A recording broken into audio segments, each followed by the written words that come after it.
today. Hey everybody, welcome back to round 4 of the Pro Play Games One Piece Treasure Cup. Over to gameplay.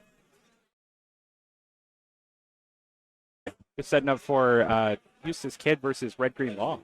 Yep. So this is an interesting matchup, right?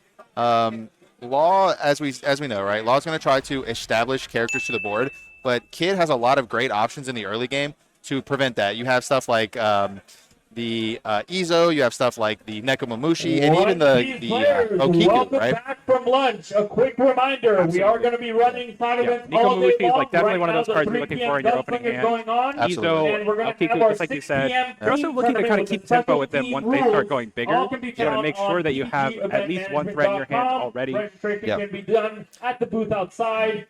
Got the Without player further announcements ado, going on. welcome And as we to said, round 4. You have 35 minutes. You may begin. All right. All right, and that fist bump to start the game. Fist bump. There we go. So play a chopper. So I actually think both decks want to actually go second in this matchup.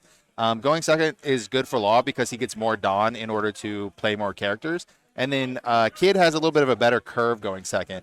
Here we're going to see play Momo and look at it. So we snap. We got an Izo, another Momo. So those are his two targets. Just taking Izo, right?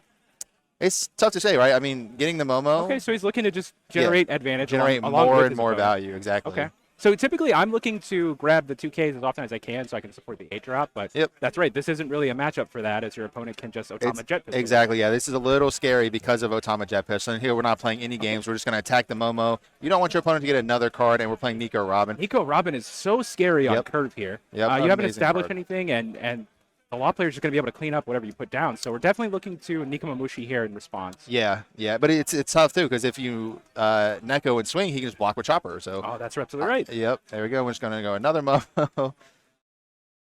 There we go. Look at the top. I think we're really looking for Cat Vipers here. I think so. see one. Yep. There's 3. Okay, so that's not great because now he's just and an Izo, so he actually has to bottom deck 2 Cat Viper and did Izo. just stack the Nekomamushi sort of to the top of that 5 card. We literally talked about this last game where it is important to stack. You can put them on the bottom in any order. Yes. And that way you can. This is tough. This is like attack for 5. Yeah, we're gonna block with the chopper here, and this is gonna be a really good clean because you can swing Robin into Momo and then kill the Cat Viper. You can also just leave Robin up if you just want to protect her. You can kind of just ignore the Cat Viper. He's not really doing too much anymore, you know? Yeah. Is there a world where you just 2K out and kind of protect your blocker since you are playing towards that 5 characters on board? No, I don't think so. Generally, like everything, all the cards Law has in hand are generally going to need to be played to the character area. So it's really hard for it to protect anything generally in the early game. One of your 2Ks in this matchup also is Otama, which actually finds a lot of play in this matchup in particular. Yeah, exactly. Yeah, again, we talked about how powerful Otama Jet Pistol is. Here we're going 5 into life, and our opponent is just going to take it. Play another Robin and a blocker. 2 more characters on the battlefield. There There we go. An impressive turn for the Law player.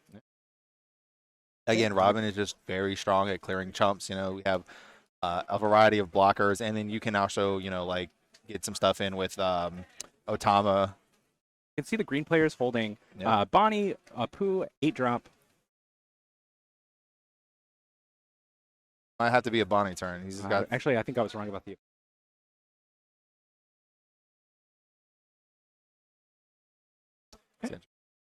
Yeah, it looks like a Neko Bonnie.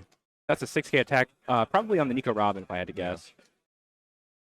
Definitely, these players are looking to clean up the battlefield as much as they possibly can. Yep. That's a good block there, because it would take 2 cards to get out of that one. Yep, I agree. And an X-Drake. Wow, okay. Yeah. The X-Drake on curve there, very nice. Very powerful. It's a good body, as well as, great on-play effect. That's a really impressive advantage that you have going second, too, is you can establish your 5-drop and also swing for 6K. Yep. Like I said, yeah, both decks are going to curve out a little better going second. There's a lot of Law shenanigans you can do going second a little better than going first. The Law player just doesn't have that many cards in hand. It's going to be really hard for him to continue to establish a board. I think you're going to maybe have to just use this Bonnie. Alternatively, you can equip a bunch of Dawn to your leader and swing and then hope your opponent deals some damage to you. So that's also an option. That's an option. I don't like that option as much. We definitely want to continue to establish characters on the battlefield. I mean, we look at our opponent's hand, and it's just like, yeah, he's really considering that Bonnie play, too. You have exactly 5 Dawn left, so you want exactly the 5-cost Law. That's the exact card you're looking for. Pick up the Bonnie, kind of reestablish something out of here. Or just pick up Bonnie, save it for later so it doesn't get like. Can't quite see his options here, but considering it, so I imagine he has a couple good ones.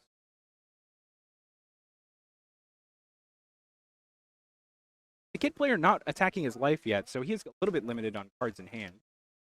It's smart. We see this strategy a lot against red generally, where just not attacking the life is going to starve them of some resources. Yeah. Because the law player just played so many cards to the board. Jet pistol in hand, okay. He ended up just not having a lot of cards left in hand. So the law player is really looking towards that end game and saying, like, what can I do to help out here? You might see the jet pistol on the X-Drake, but I do think that the law player might just want to hold that and try to establish more characters this turn. I think it all depends on if he has a blocker or not. So you can. Well, he's comfortable taking a life, and he's probably going to lose the Bonnie no matter what. So right. So the way to protect the Bonnie theoretically is you jet pistol the X-Drake, and then you play your 1-drop blocker. And I think the only hope for escape is going to be protecting this Bonnie in order to find something better. Now, we'll see what he chooses to do. He just has so few cards in hand, and then even then, it's like if you choose to do that and your opponent has another Cat Viper or a Kiku, I mean not a Kiku but an Izo, it's like a very large waste of resources. Okay, and an Izo pickup. Exactly, an Izo to hand, yeah.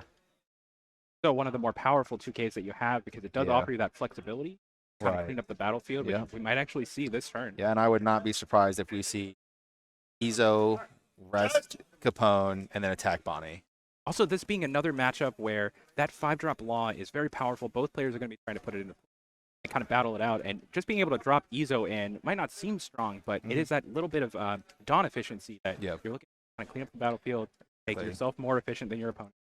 You know, in this matchup, it's not a bad attacker because it can attack things like Bonnie, Nami.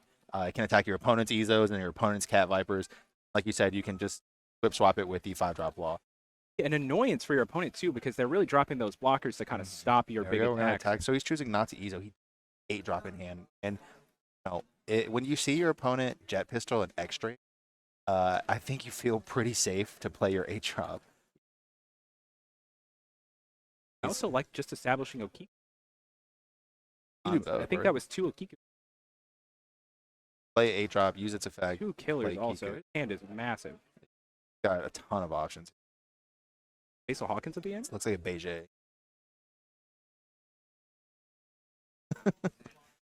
Well, you could just play double Kiku. Like, really nothing wrong with that. I think that your opponent kind of had a slower jet pistol, really. I think that was kind of a turn off for the law player. So establishing 2 kind of punishes that play. The law player doesn't have much in the way of top end, so the work kind of attacking your life a little bit. Yeah. By that on this current board state. Well, it's like playing. Being able to protect it, just a great way. Oh, he's going. Okay, he's using his leader. Up 3 Dawn. He's got a lot of cards in his hand. Yeah. Okay, I like that. Using Basil. Okay, I like it. Basil opens up to another jet pistol. But we're fairly safe against Otamas or 4-drop laws in the face of Nico Robin. I'm not seeing a lot of laws playing like 4 jet pistols. Correct. Yeah. I'm usually seeing it play. Honestly, like the most I've seen it played is 3, and 1 is down. You know what I mean? Here we go. This is like swing 9. Also, not it's a 10 into lead. Just deal it damage. There you go. 1 damage, please. This is big again. We got to start doing some chip damage here. I like that take out this Robin from the law player, mostly because you're not establishing things for the green player to attack. So then they're going to want to attack your life, and you really are looking for that resource. Here we go. What are we gonna play? Play that Izo. There we go. Getting value out of our Basil here. Another powerful option. Equip 1 to Basil. Attack. I like attack with our lead.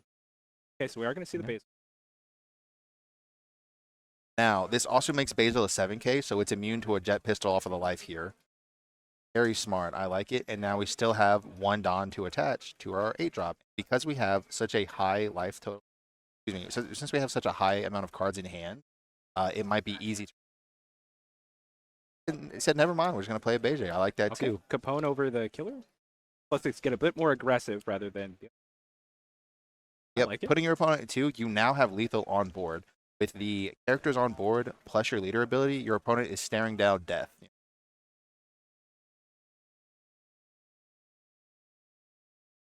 So fast, the battlefield got away from the player. Yeah, he was just never able to establish more than 3 characters in one. It would kind of take that one turn off, and then it really gets away from you.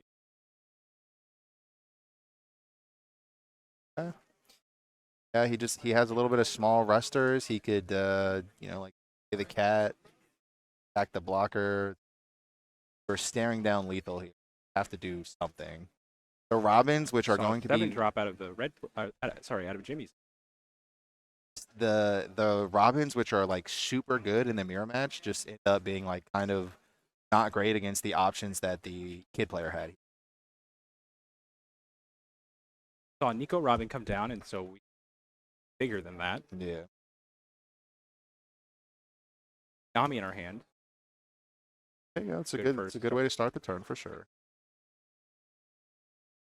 And you can take a look. We got plenty of time. It's 25 minutes left in the round. We got plenty of time. This has been a super quick match. We're top 5. We see a Zoro, a Radical Beam. Okay, I do like Radical Beam. Guess we'll see a Gordon. That card is very interesting. It is a 2K. Not like you can get it with Nami, but it's just an interesting card to see in the deck. Yeah. You like bottom deck a dead card. Like if you have multiple like non-counterable cards in your hand, like double 8-drop or something, or like double 5-drop law, you can get rid of one of them and then draw an additional card, kind of filter your hand a little bit. I'm not sure.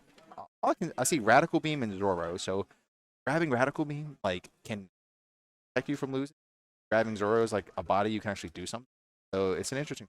None of the options are really fantastic for you. I think you're in a game state where like nothing would be fantastic. Yeah, there's not like a single card that gets you out of this scenario. Well, we need a way to tap down the blockers so that we start pressuring the battlefield. Okay, or we can play Luffy and Luffy does that. equip 4 Dawn to it. Again, the problem is our opponent's giant hand. Yes, we do have to start whittling that down. I did not see the Luffy. Yeah.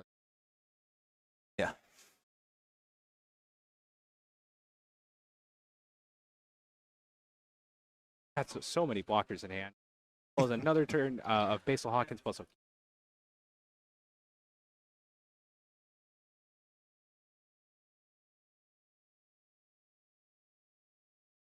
All right, Once we're the just green yeah, deck we just starts got getting the battlefield. Playing Beppo. Yep. Okay, that's a deck like Beppo. It's Yeah. just a 2K, helps protect against the aggro decks. style. It says, I'm not going to be leaving Dawn open every turn for event cards, so instead let's Yep. play the Beppo. Exactly. To kind of Yeah. still get to protect my 8-drop. You have to deal with something here, right? Like you really don't want to pass the turn leaving your opponent with Basil and 8-drop. You could play Luffy and attack into Basil Hawkins because it's a little bit smaller, so the chance of it dying is a little bit higher, basically. This really flexes the strategy behind, let's go a little bit sideways, attack the life last turn, so now we're actually pressuring until this turn. Exactly. And then play the Capone. Just that minor annoyance to get through. Go swing 6 into Basil. That's got to be an easy counter out. The reward for cleaning up the battlefield, though. Yeah, exactly.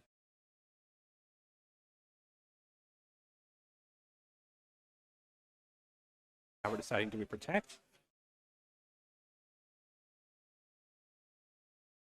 Here's the thing though, is your opponent has Luffy, and Luffy is probably unblockable, so maybe you just block this, right?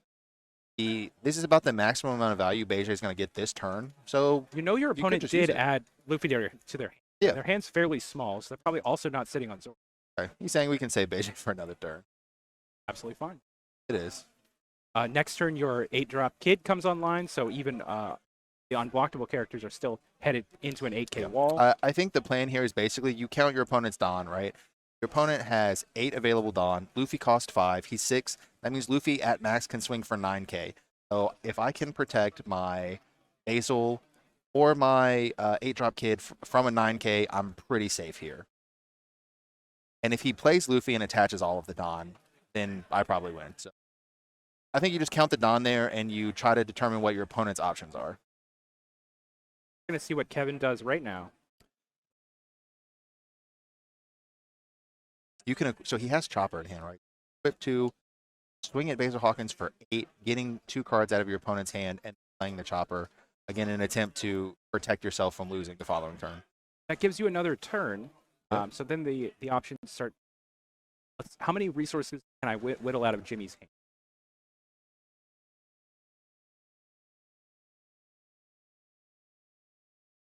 Yeah, Unfortunately, Jimmy does have a lot of resources. does have a lot of cards in hand.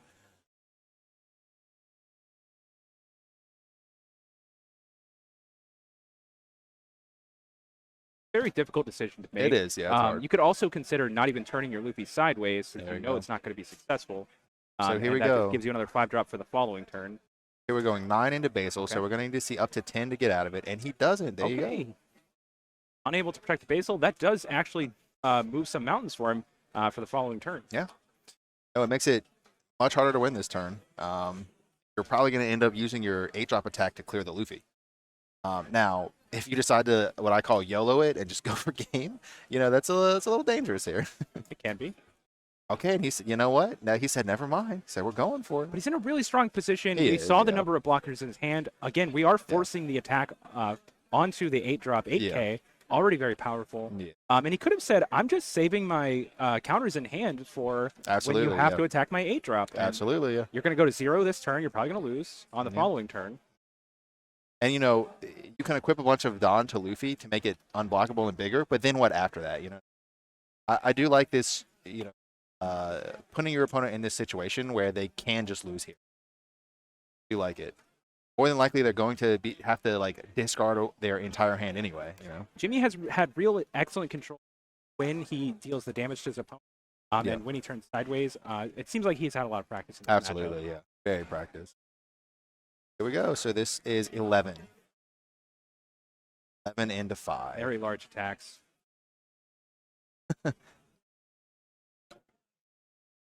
Get out of this. Yeah. No, I think this is ultimately a smart play. All right. You're going to see a Gum Red Hawk just for free. Discard the other Basil Hawkins Yeah. because it doesn't counter. And Exactly. All And right. there we go. And it fifth looks buff like for the game. that was a super clean matchup for Kid. Holy cow. Absolutely. Back in the booth here. Yeah. I mean, that was a showcase, right? That was Kid doing exactly what Kid wants to do. Play resters in the early game. We saw a really good X-Drake, and then play the 8-drop and centralize your game plan around that 8-drop. As soon as that 8-drop came down, the game kind of just completely, Law was already behind. 8-drop came down, game was over. I think what's impressive with the Law play too is, the Law player ended up with or the X-Drake play rather. Sorry about that. Yeah. The Law player ended up with 2 Nico Robins. So when they went Nico Robin and potentially threatened with Otama, you started playing 6Ks and saying, no, I can get out of these. Exactly, Not yeah. a problem at all. Yeah, like you said, you go a little bit higher, and then the effect becomes less relevant, as opposed to playing something like a Kiku, which you can Otama, swing, get a free clear. Yeah. So very intelligent. I think both players played excellently, but that was a total showcase of what the Eustace Kid deck can do against the Law deck. You know what I mean? And it does come down to the player's decisions while playing the game, because if he had gone the Okiku route, Yeah. we might have seen a very different game play out where Exactly. the Law player is actually able to build the battlefield a little bit better while also dealing with the Okiku come down. Yep. And we see the Law player just do what he wants. Absolutely. But It the was- X-Drake really punished that. Very, very practiced for sure.